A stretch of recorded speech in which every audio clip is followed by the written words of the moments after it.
Hey, what's going on, everybody? AJ Shulo here, going to give you guys a breakdown for UFC Vegas 28, headlined by Jairzinho Rosenstruck and Stroik, and Augusto Sakai. We're going to get right down into the thick of things. Before doing that, I'd like to let you guys know I have one bet placed for the event. If you'd like to know what it is, you could do so by purchasing the MMA betting hub content over at dailyfanmma.com. Not only will you get my bet and breakdown for the event, but also technical Tim's and Brett Apley's. So 3 sharp minds for one betting package. So one play posted, potentially looking at a couple more, but I'll of course notify you guys on Twitter. But another perk is if you guys buy the betting hub content right now, you'll get access to all my future plays as well. I have plenty for UFC 263, a lot. I'm talking about big underdogs, favorites, just a nice healthy mix of favorites and underdogs. So again, betting hub content, dailyfanmma.com. Brett Apley's content is on there, as well as technical Tim's and yours truly. So there's that. Talk about this event. Kind of just some general thoughts.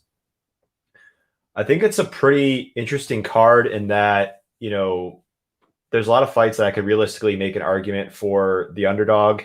But at the same time, I don't think it's good enough of an argument to warrant a bet on that particular underdog. I just think that there's a lot of close fights.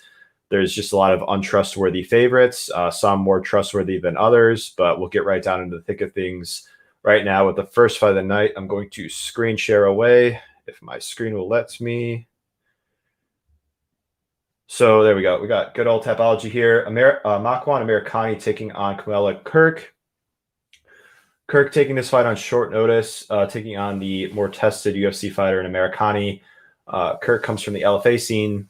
He excels as a wrestler grappler, but the perplexing thing about him kind of reminds me of Americani, ironically, is that he doesn't persistently go for takedowns. There are several minutes of multiple fights with Kirk, really, where he doesn't even really pursue a takedown. So that's always a concern I have for fighters in general. They don't play to their strengths. And Kirk, he's an okay striker. I don't think he's very dangerous. I don't think he's particularly technical or has many layers.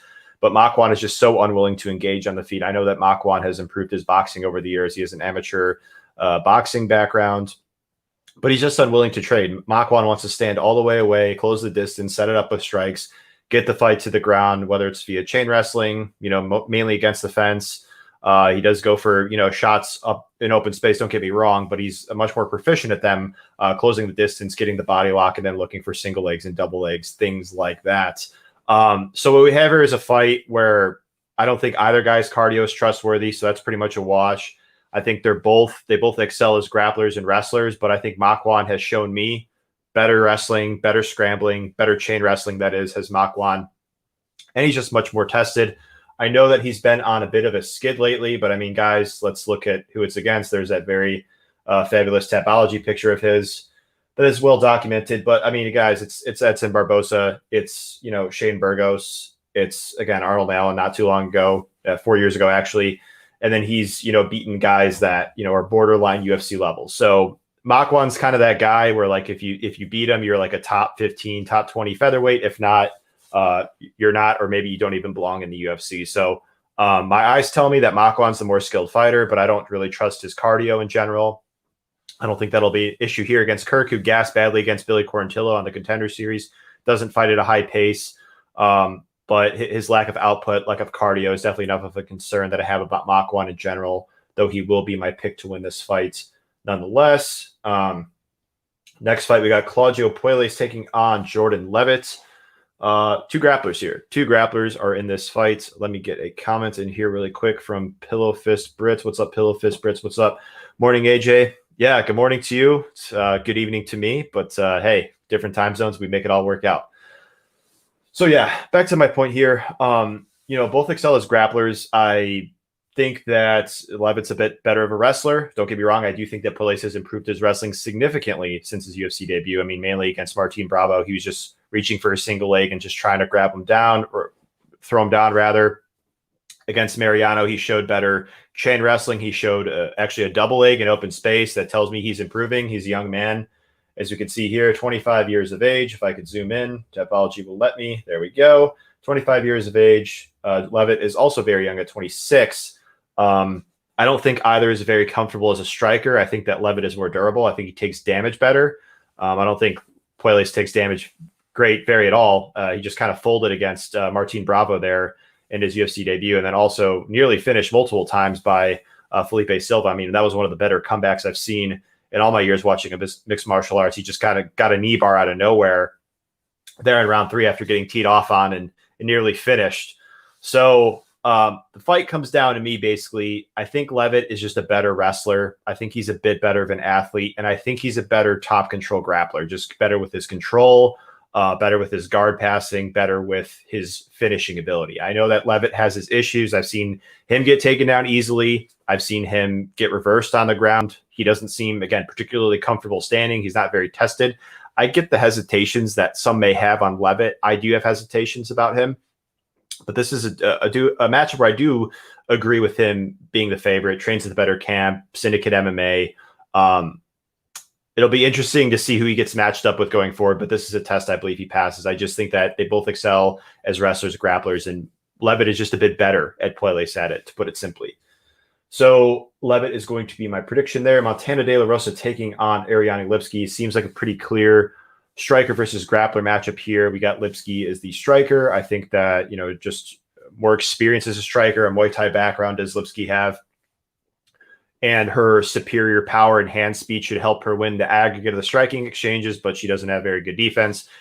In particular, she doesn't move out of the pocket well. She doesn't do a good job moving her head off the center line. And Montana, for her struggles, I guess, as a striker early on in her career, she has gotten a bit better, quite a bit better, actually. She's shown better footwork, cuts different angles a lot better, utilizes a jab. She's got various kicks now that she utilizes at range. She's got solid volume. Like, she's definitely coming along as a striker. I mean, she's not a great technical striker yet, but, would I be surprised if the fight played out 15 minutes on the feet and this fight was competitive? No, I really wouldn't, because Lipsky has her issues defensively as a striker, despite the fact that she's potent offensively. But where I think the difference maker here, and why I agree with Montana being a pretty big favorite here, around, we could, anywhere from, minus 250 to minus 300, is she's got a massive, massive grappling advantage here. We've seen more than once with Lipsky. She can be taken down easily. She struggles mightily to scramble off of her back.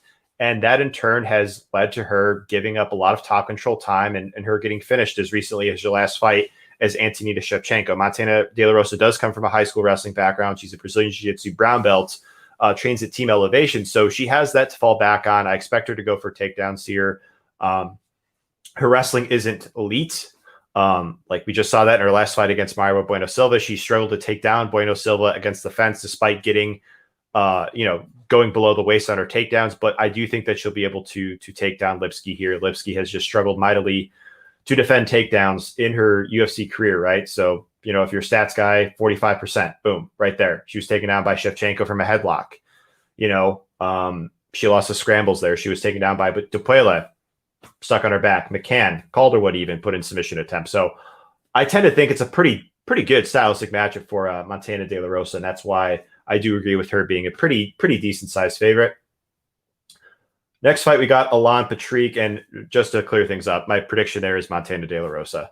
Alan Patrick taking on Mason Jones. Jones coming in as a pretty big favorite, and I do agree with him being a favorite as well. Here's the thing about Jones. I underrated him going into the into his UFC debut. I actually bet against him when he fought Mike Davis, and he made me sweat every single second of that fight. I mean, I thought it was a really good performance. That was one of those performances where, despite a loss on paper, it was a good showing by Jones, because I think Davis is actually a very underrated prospect. He's a very technical striker. He's a great athlete, and he's very physically strong. And Jones held his own and arguably beat him. Jones showed great durability, great pressure, great pace. He's not a huge... He doesn't have like one hitter quitter power, but he does have some power in his hands. He showcased that on the regional scene. And I just think that he has Patrick completely outgunned on the feet. I just think he's more technical than Patrick. His volume is just much better. He's just much more varied and craftier as a striker than Patrick is. Patrick he struggles mightily on the feet. Look, lands less than 2 significant strikes per minute. Not a dangerous striker. Just very unwilling to engage as Patrick. And Patrick will probably try and do what he always does, recklessly close distance, leaving himself wide open to counters. And that will leave Jones opportunities to knock him out. So I think Patrick's path to victory here: close the distance, get the clinch, get the takedowns, and just kind of win on control. He's not particularly a dangerous finisher on the ground as Patrick. He's more so a control grappler. And even that, he doesn't do the best job of that. I mean, Damir Hadzovic kept getting up as Patrick took him down because his control isn't great. It wasn't until Hadzovic gassed that Patrick was able to control him more as the fight wore on.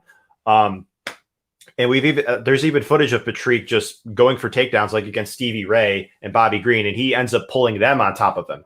Like that does not show the best wrestling technique, right? If you're going for a takedown, if you're going for a double leg, and you end up pulling the other guy on top of you, and it's happened more than once. I mean, how often do we see that, right? So again, Patrick, that is what he does. He goes for takedowns, but all I'm saying is he's not a good wrestler, right? Like we've see here, like he did not wrestle Scott Holtzman. He got destroyed by Bobby Green pretty much in the grappling realm. Couldn't take down Tyson. He got knocked out. So he's essentially Patrick. History has shown that Patrick is pretty lost when he can't get those takedowns, get that control time, and win the fight that way. And so again, it's possible on the regional scene. Part of the reason why I thought Jones would struggle a lot against Davis, specifically in the wrestling department, was I have seen Jones taken down on the regional scene. He has been put on his back, but he trains a team alpha male. Again, I thought that debut against Davis, even though Davis didn't test him a lot in the wrestling, I think Davis is a much better athlete, a much better wrestler than Patrick.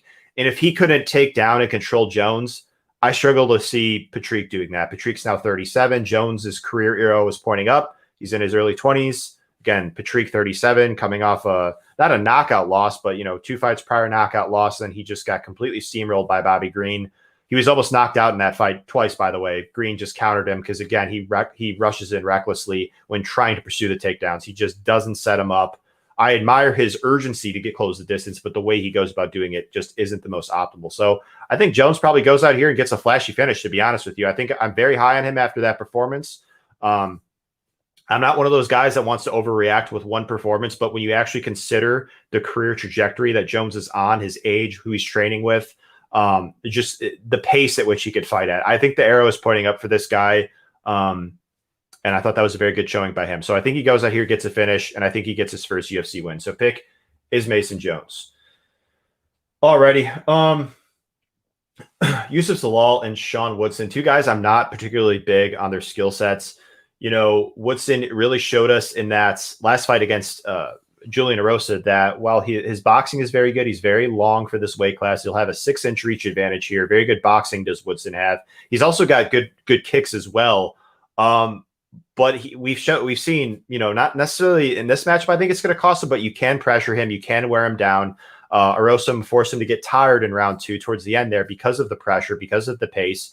And, Rosa exposed his defensive wrestling and his defensive grappling as well. Rosa pretty much just locked up Adars, while the two were standing, just yanked him down and got the tap. And there wasn't only that. There was, Kyle Bochniak took his back in the debut, was able to get the clinch a lot. Bochniak just wasn't a great wrestler, couldn't get him down, so couldn't take advantage of it. And then on the Contender Series, Terrence McKinney had back mounts on Sean Woodson for several minutes there. So he showed a lot of holes in his game. I think while the fight is standing, he's a real threat in terms of his volume, his technique, but he doesn't have much power. Zalal has his issues as well. He's basically like a point fighter, factory X Muay Thai guy, calf kicks on the outside, wants to move laterally. Very good footwork does Zalal have. I'm not a big fan of his hands down, head on the center line, striking defense, but he manages distance very well. He moves very well. That helps mitigate a lot of the offense that the opposition is trying to throw at him. Zalal's not a good wrestler. I don't think he's very proficient there at all. But honestly, if this fight does hit the ground, I would favor Zalal. He's a Brazilian Jiu-Jitsu brown belt per his Instagram. He is actually a submission threat from the front headlock position. I know he got completely just smoked. What was I going to say? Smoked by Ilya Topuria on the ground. Far different matchup, though. Topuria is just a son of a prospect. And I do think that if this fight goes to the ground, Zalal would have the advantage. So I think while the fight is standing, it's fair to favor Woodson, just better volume, longer reach. But I think Zalal could hold his own with just his point fighting style. I think he could have success with the low kicks in particular. But where Zalal has a bit of an edge is, experience. Experience isn't the end all be all in the matchup, but he definitely has that going for him. More UFC fights, just much more tested is Zalal. But also, should a fighter get edged in the wrestling and grappling realm, I do edge Yusuf Zalal. So again, he's not the most trustworthy guy in that realm, but he does go for takedowns. He's not a good wrestler. He's decent at best. But again, I'm not particularly sold on Woodson's defensive wrestling and grappling. So I do think that Zalal here has a few different ways to win compared to Woodson's, more so volume-based approach on the feet. I think Zalal has more finishing upside. And so Zalal is going to be my pick to win this fight, actually. So Yusuf Zalal. Got a comment in here. Gonna just check it out. See what we got. Poyles is training at Sanford MMA. Good to hear, man. Good to hear. Yeah. It's a red hot camp. They got a lot of good things going on. And that's something that I do note in fighters where they train. I think who you train with is important. I don't consider it the end all be all, but for sure, who you train with, iron sharpens iron. It could go a long way. Absolutely. Thank you for sharing. Next fight, Tanner Boser taking on Ilir Latifi. Both guys pretty undersized for the heavyweight division, more so Latifi. Honestly, he was undersized for light heavyweight. He's 5'10". He's just got a lot of muscle mass on him. Probably could be a 185er, to be honest with you. But now he's moving up in the career trajectory, similar to what we talked about. Patrick it's not exactly trending in the right way. He's now 37. He's coming out. He's 3 consecutive losses does Latifi have. And his cardio has it's always been an issue. He's a very power-based fighter. He attacks you at a flurry with his boxing combos, power-based strikes, power-based takedowns, and that, to no surprise, taxes his cardio down the stretch. He's gotten tired as early as round 1. He started to slow down towards round 1 against Volkan Oezdemir. He got tired in round 2 against Corey Anderson. He got tired against Derek Lewis. So unless if Latifi is going out there and knocking the opposition out with one punch early, or just taking them down and getting enough top control time to win rounds, it's tough for him to win fights. It really is. And he's just very limited on what he could do, right? So with Boser, we don't know a whole lot about his takedown defense in the UFC, so I kind of had to refer back to regional footage. And on the regional scene, I have seen Boser controlled in the clinch. I have seen him taken down. I have seen him held down. And so I'm sure he has gotten better since, but how much? Latifi does have a submission wrestling background. Again, he's not the most technical with his takedowns, but he's very strong. Double legs, body locks, and trips. I wouldn't be surprised if he got Boser down, but Boser's going to be tough to track down with that very good footwork that he has, constantly moving, constantly feinting.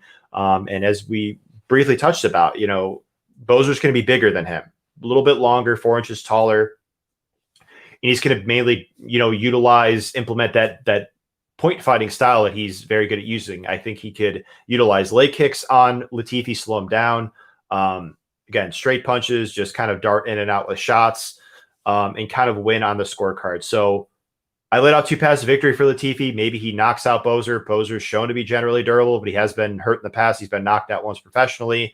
Or Latifi could take down Boser, control him in the clinch, but he'll need to do sufficient damage while he has that control, because we just saw in his last fight against Derek Lewis, he lost the decision there because, well, despite controlling Lewis for most of the fight, he did absolutely nothing with the control, just very little damage. And that is what the judges look for on the scorecards, right? They want to prioritize who's doing the most damage. And he could have improved in the meantime, but again, the cardio is always going to be a concern with Latifi, because again, he's just got that big muscular frame, and that naturally tires out the fighter as the fight kind of wears on, right? So I'm going to pick Tanner Boser. Again, let's just see if his grappling defense is improved. It's probably going to get tested here, but I think he's a solid heavyweight despite coming off a very close loss to Andrei Arlovsky. Marina Moroz and Manon Ferrars. Apologies if I'm pronouncing that wrong. My French isn't the best. I don't have any French in me whatsoever, but Ferrars is a very good striker, right? She's very, very talented. She reminds me of like the Steven Wonderboy karate-based striking. Side kicks, very good footwork, wide stance, very good counters upon entry, very good combinations. Her technique is very, very sharp, is Ferrars, right? Or Pharaoh. She is the better striker, in my opinion, dare I say. Sharper, more technical, more defensively sound, hits harder, better footwork, and more diverse as well, I'd say. Moroz is a giant step up in competition, though, I will say.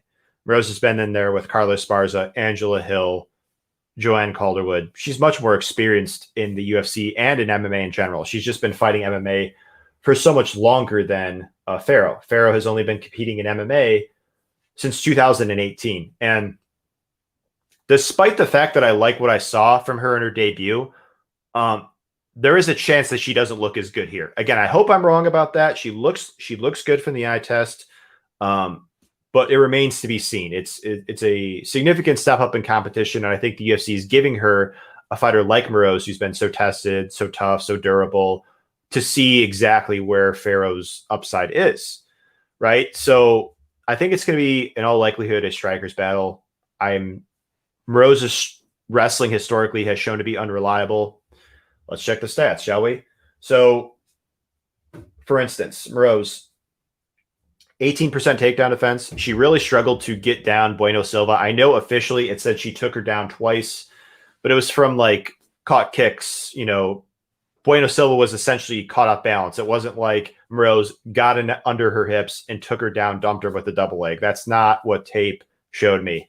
And even against Sabina Mazo, got a takedown there, but controlled Mazo in the clinch, eventually got an outside trip and kind of pulled her down. It wasn't the most technical takedown I've ever seen. And again, Pharaoh is relatively unknown in that area, but she showed, dare I say, solid takedown defense in that UFC debut. She showed to get her hips back when Leonardo shot a double leg on her, forcing the sprawl. Good clinch instincts, looking for the underhooks, very good Muay Thai clinch, knees, elbows, things like that. She's also a very physically strong woman. So technically and physically, I think that Pharaoh could hold her own enough to keep the fight upright. And again, Moroz isn't a good wrestler to begin with. So I think we're going to get a fight that's won or lost standing. And Moroz, she Ukrainian boxing background, Ukrainian boxing team, master of sport in kickboxing, master of sport in boxing. But the eye test tells me that Pharaoh is just sharper. She just hits harder, more diverse, better footwork. I think she should just be a bit better at range, landing the harder shots. So there's always that uncertainty when a fighter takes that step up to see if they're ready. But I'm going to assume that Pharaoh is ready here. She looks legit. Rose does have advantages, don't get me wrong. She trains at the better camp. She's, like we said, much more tested. She's a very capable striker. I don't think she'll get finished easily or anything like that. She's proven to be very, very tough. But that said, we have seen Rose hurt. She was hurt by Valerie Letourneau in round one. She got rocked and knocked down. She was also hurt by Mayra Bueno Silva a couple times there in that third round. So I do think that there will be opportunities for Pharaoh here to do damage and potentially even get a finish. Next fight on up, we've got Dusko Todorovic and Gregory Rodriguez. So not a big fan of either guy's striking defense. Dusko, I think he's talented. I don't think he fights like a talented fighter. Hands down, chin in the air, and we saw that defense just cost him mightily against Soriano, a guy with very heavy hands, not a good technical striker. Again, there might be some hype on Soriano, but I'm not particularly sold on him being a great prospect. I think he's more so just a guy with a tremendous amount of power in his hands and high-level athleticism, to put it bluntly. But technique-wise, I think he could be much, much more polished. But again, part of the reason why he clipped Dusko is because of that poor striking defense. Just was able to exploit that, hurt him, and knock him out. And Rodriguez has shown power on the regional scene. Good jab, but he excels as a submission grappler, does Rodriguez. Very experienced, very credentialed in the submission grappling realm, has been training in that discipline ever since he was less than 10 years old. Very good at taking the back and scrambles, sinks in the hooks, that presented the back. But Dusko is very proficient in that realm as well. Submission grappling pedigree, BJJ black belt. Dusko will certainly... even though I don't outright favor him in that regard, I do think he could certainly hold his own. Rodriguez isn't necessarily going out there and submitting guys with ease, just passing their guard, prime Damian Maia level. But I do think this is a fight that will be contested on the feet. And I think either guy is capable of hurting one another. Again, they've both been hurt. Rodriguez was knocked out cold by Jordan Williams because his striking defense is so poor on the pocket, just no head movement whatsoever, drops his hands after throwing punches. Dusko has shown enough power in his hands to, I think, be able to hurt Rodriguez. So I'm going to hesitantly side with Dusko. He's the fighter that's not taking this fight on short notice, much more prepared. It was supposed to be Dusko versus Maki Pitolo, actually, but then Rodriguez is stepping in here. I don't think Rodriguez is UFC level. I don't know if Dusko has a long term career in the UFC, but I do think he has more potential of the two. I think he's a more skilled fighter here, the better athlete, moves a bit better. But this is a fight. Again, the odds are only... what do we got here? -160 Dusko. I'm looking at 5 dimes here. He's nothing close to a lock. He's got a lot of issues in his game. That striking defense, I'm not a big fan of his cardio either.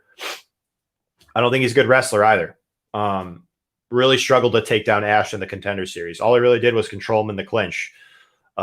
Struggled to take down Townsend there a bit. Eventually he got him down and got the finish. But again, as you work your way up the ranks, those takedowns aren't going to come as easily. And guys won't get finished as easily as say he did against Townsend, right? So not sold on his wrestling, not sold on his cardio, not sold on his striking defense. As you could see, my pick on Todorovic is very hesitant nonetheless, but I do have to make a decision. He's going to be my prediction. Next up, we got Roman Dolidze taking on Laureano Staropoli, another fighter taking this fight on short notice as Staropoli is moving up a weight class to 185.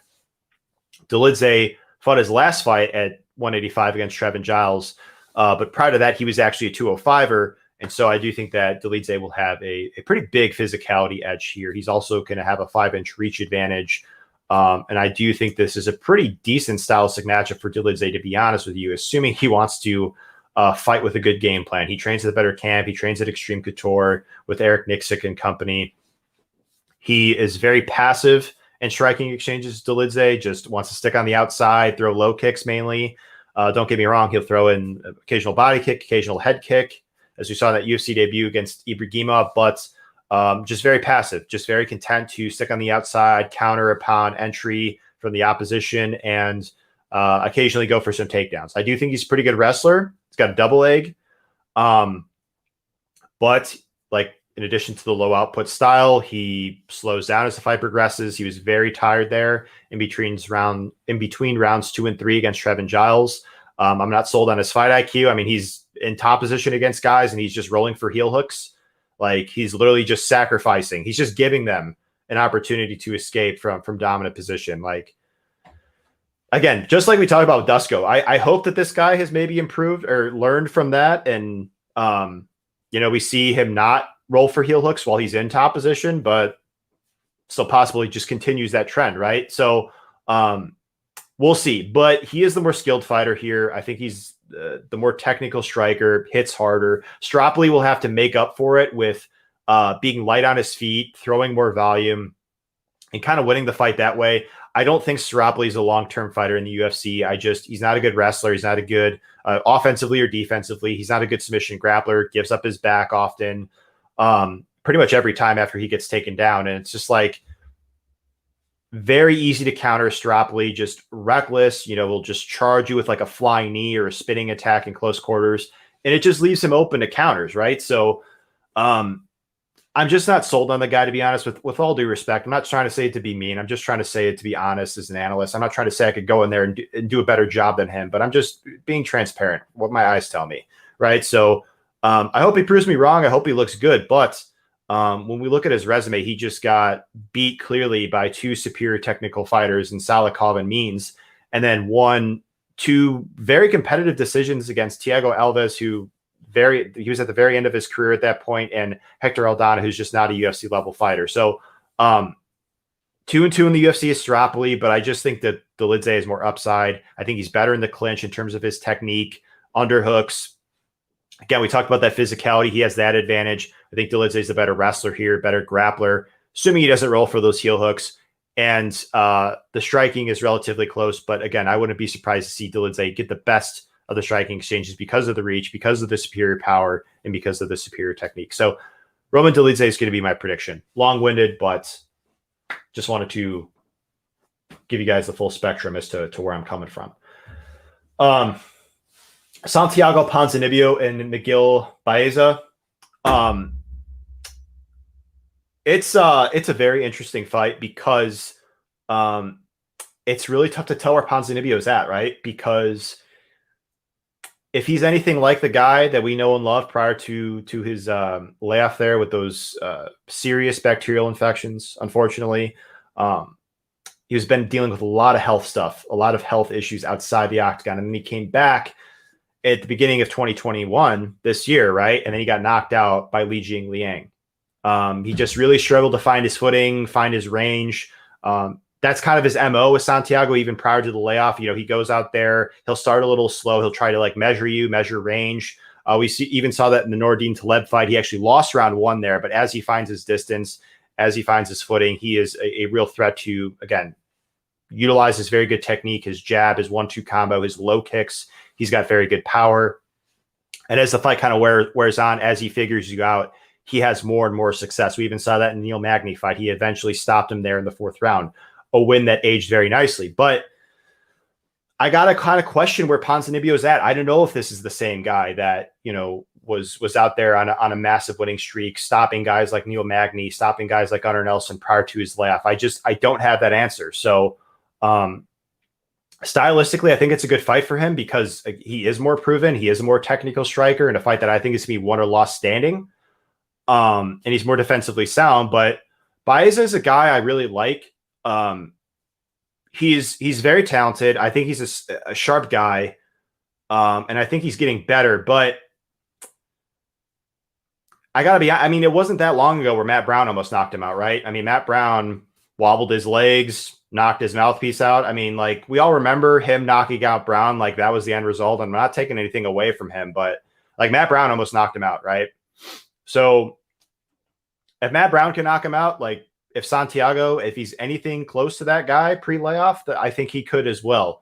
So I think either guy is a finishing threat to each other on the feet. I think either guy could have success landing low kicks. They both stand heavy on their lead leg, and they both will chop the opposition's lead leg. But it's hard to watch tape and not favor Santiago as a more technical striker. I just think he's better than him there. So it's one of those picks. If I'm wrong, I'm wrong. I want to, when I do my analysis, I want to basically be clear cut in that I want to favor the fighter that is more skilled and in a more favorably stylistic matchup than the fighter that is more so reliant on intangibles. So Baez is young, he's improving, but stylistically and skill wise, I think those advantages go in favor of Ponzinibbio. So I think it's a good fight. I think it'll give us a good measuring stick really on both guys to see where they're both at. Ideally, I'd like to see this fight go 15 minutes. It might not very easily because, like we talked about, they could easily hurt each other, I think. Baez definitely has some power in his hands, as does Ponzinibbio. But who knows? It might be the Santiago Ponzinibbio versus Mike Perry fight, right? Where we all think it's going to be a finish because both guys have been rocked multiple times and they both have power, but it just doesn't materialize, right? So I'm going to pick Ponzinibbio because he's the more skilled fighter in my eyes, but Baez is very live. Again, I just don't know what we're getting out of Ponzinibbio. I don't have that answer. Tom Breeze and Antonio Ohoyo. Speaking of just complete uncertainty, we just don't know what we're getting out of Tom Breeze on a fight-to-fight basis, right? I think at one point Tom was the welterweight prospect of the year in the UFC, or of the month, one of those two. He was given some kind of recognition, actually ahead of Kamaru Usman at the time, when they were both in the division. That just shows how high people were high on Breeze at one point. And look, when Breeze is out there and he's got momentum and he's confident, I mean, he's a great fighter. He's a very good boxer. His punching is crisp. He's got power. But it's just like, if he gives Ohoyo an inch, Ohoyo might take it a mile and win the fight, right? We've seen this more than once with Breeze. I mean, it wasn't just last fight against Amari Akhmedov where Akhmedov, I mean, I bet him in that spot, but I did not think the fight was going to go like that, right? I mean, Breeze on paper is a Brazilian Jiu-Jitsu black belt, yet Akhmedov was able to get the mount, get the arm triangle, and submit him. And Akhmedov in the UFC has not really shown to be a dangerous finisher. He's more so a decision guy. I did not think the fight was going to go like that. I thought Akhmedov was just going to grind him out with top control. But Breeze just, I don't like his defensive tendencies on the ground. When you actually put him on his back, he does a lot of shelling, just covering up. Doesn't seem like he's comfortable getting hit. We saw that in the Brendan Allen fight as well. That's part of the reason why I bet Akhmedov against him as an underdog. I don't know what we're getting out of him here. Again, when he's on and he's laser focused, he's a very good fighter as Tom Breeze. But if he could just fall apart in the middle of the fight is the issue, right? I think he's better than Ohoyo. Ohoyo is mainly a kickboxer. He just throws a lot of, he wants to keep distance, but he's not good at it. You could close distance on him fairly easily. We saw Duran win, a fighter much smaller, much less threatening than Breeze on the feet, close distance, not just in terms of the takedowns, but the boxing as well. He's able to get on the inside, box up Ohoyo. Ohoyo's got bad cardio, bad takedown defense. He is a real threat standing.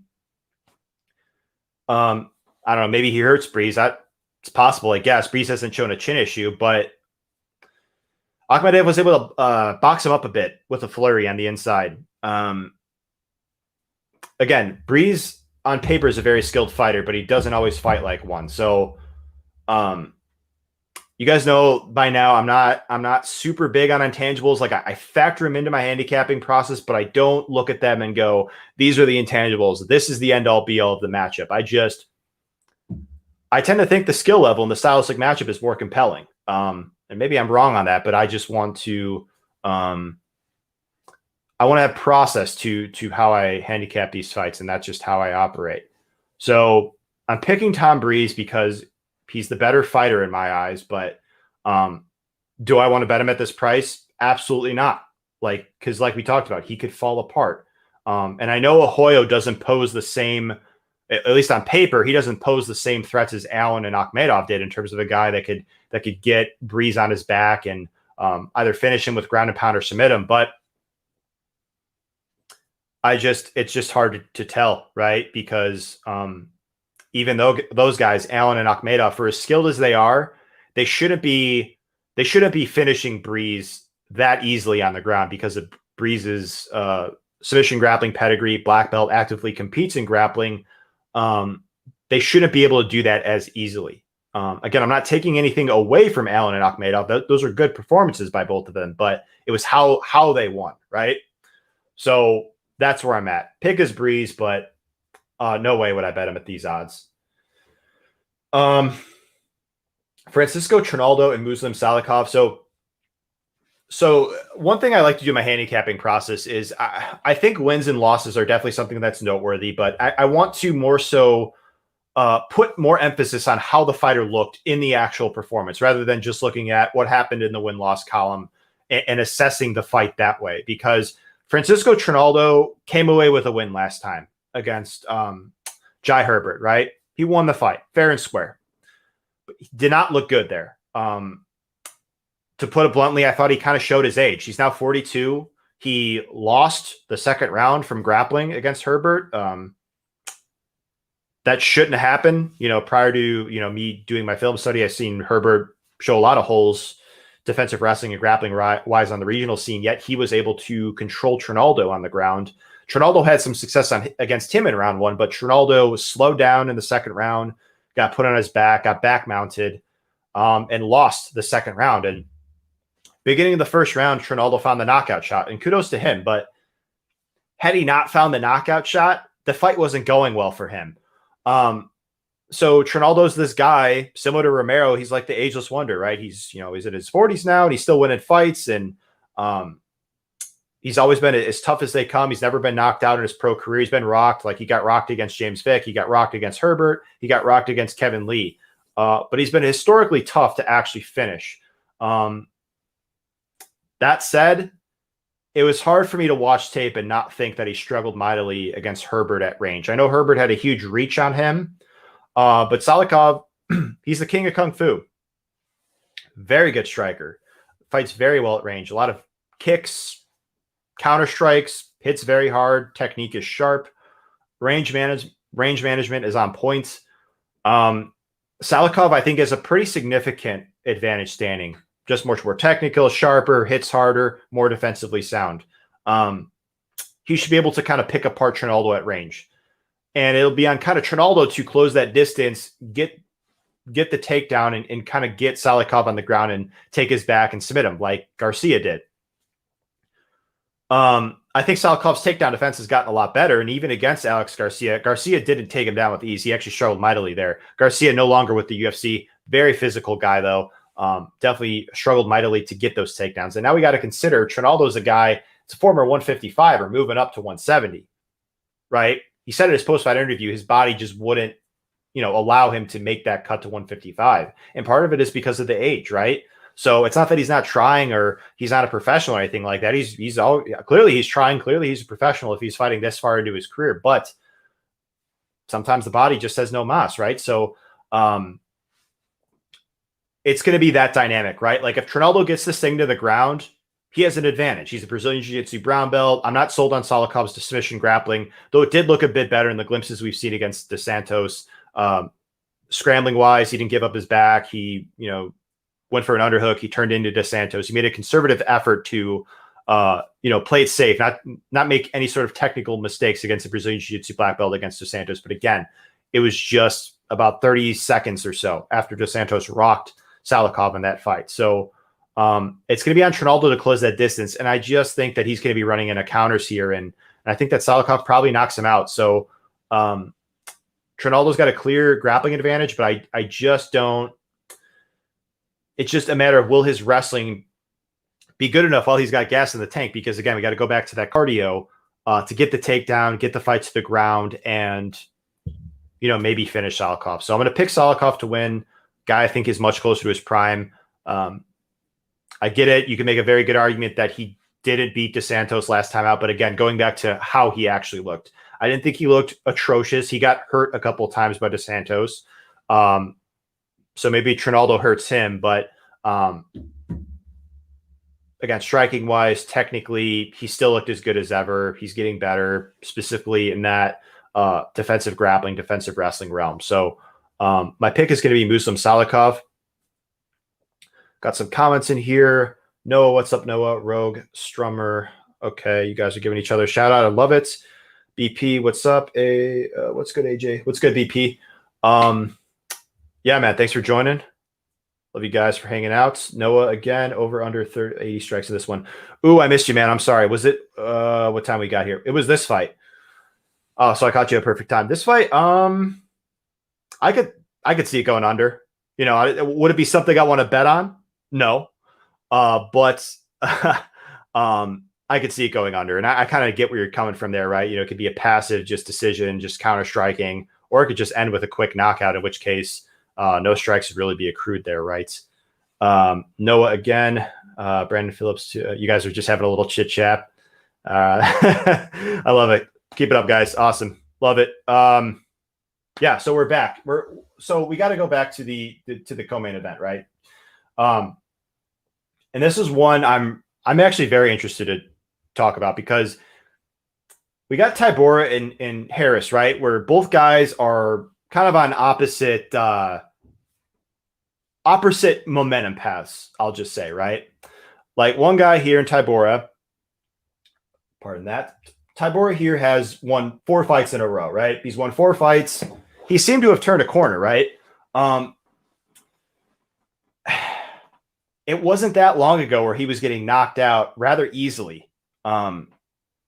It's one thing to get knocked out by Derek Lewis after you're very tired. We know Derek Lewis hits extremely hard, but then couple that with the Shamil Abdurrahimov fight. Abdurrahimov is mainly a wrestler. He's a capable striker, but for heavyweight standards, he doesn't really hit that hard. And then we got Augusto Sakai, who basically just knocked him out with the first punch that landed. Sakai just ran at Tybura. Tybura didn't have an answer, backed himself into the fence, got knocked out. And then since then, he hasn't really faced many guys that are huge threats to him. Again, Spivak, a grappler, a talented guy, but a grappler. Grisham, a low output striker. Rothwell got his licks in early. Rothwell actually won round 1 against Tybura, was able to volume him up a bit, but slowed down, lost. Tybura was able to ground him and win round 3 via 10-8. And then Greg Hardy actually was teeing off on Tybura in round 1, hurt him. But again, we remember Tybura winning the fight, so it could potentially be ignored. You know, looking at the result rather could overshadow what actually happened in that fight, what Tybura had to go through. And he had to go through a lot in that first round. And I admire his willingness to overcome adversity, but I'm not sold that the guy is so durable, right? Harris, I think, has a legit chance to win this fight by knockout. Harris is a great athlete, explosive, very powerful, fast.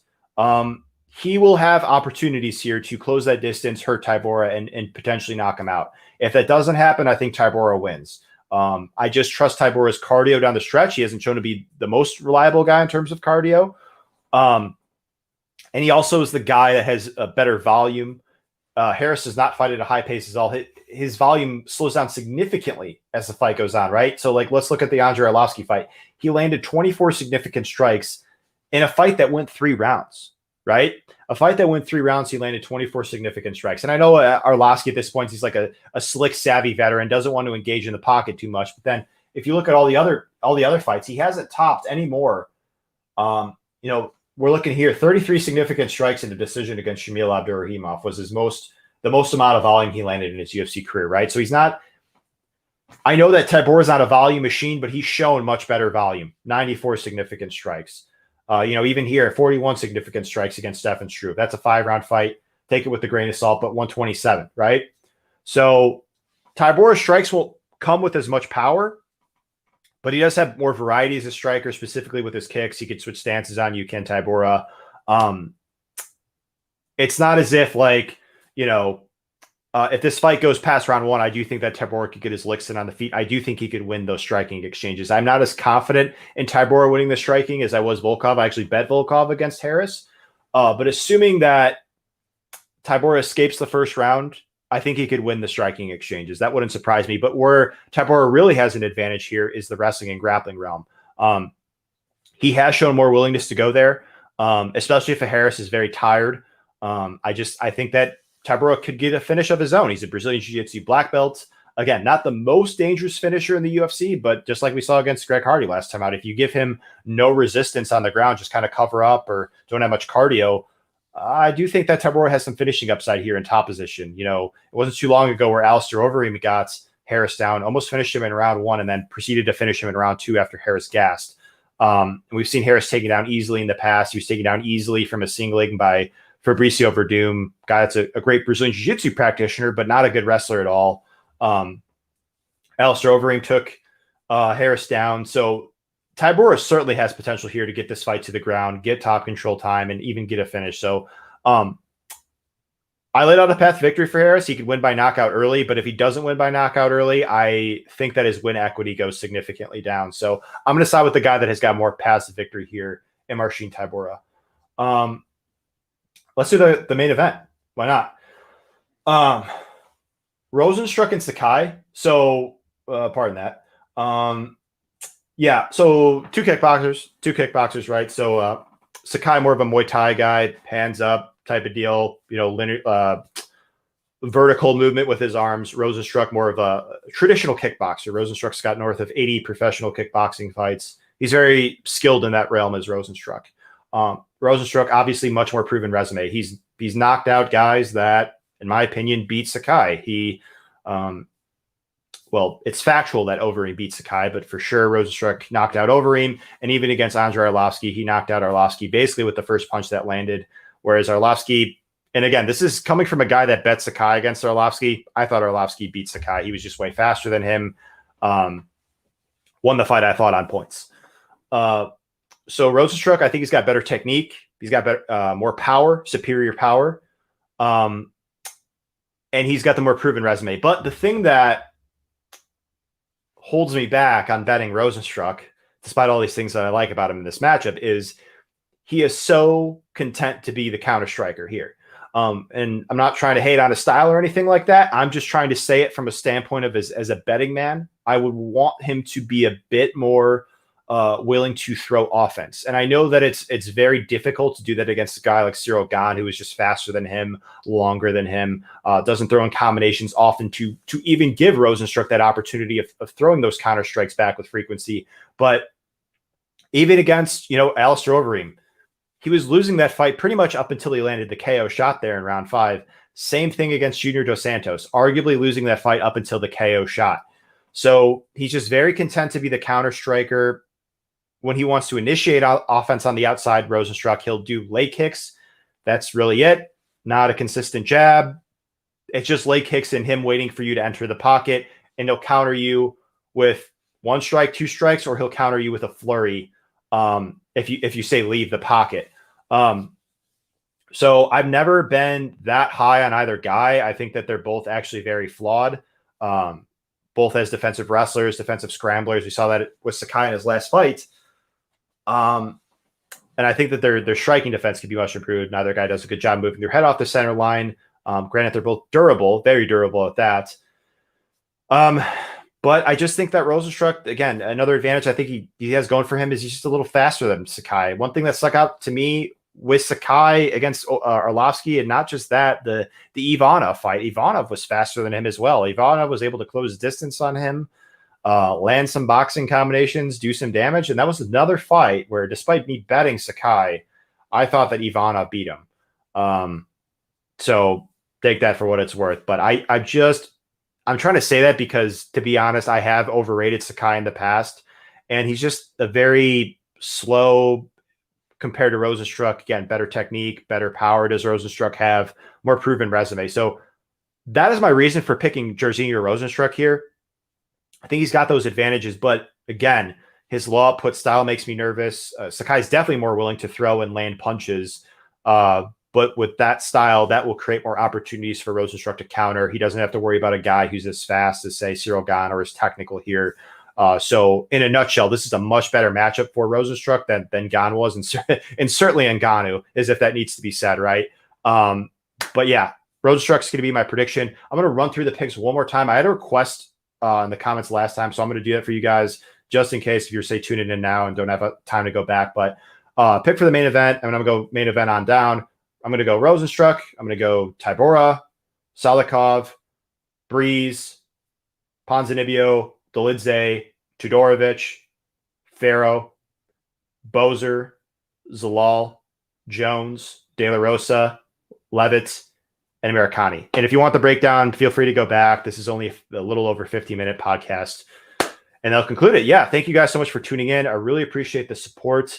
If you haven't already, please hit the like button. Please ground and pound the subscribe button if you do so choose. And I want to wish you all the best of luck on the events. Thank you again for that, Rogue. Doing this podcast a little early. I know that you guys are eager to get back in. I'm eager too. That's why I wanted to research this card ahead of time. So any feedback is appreciated.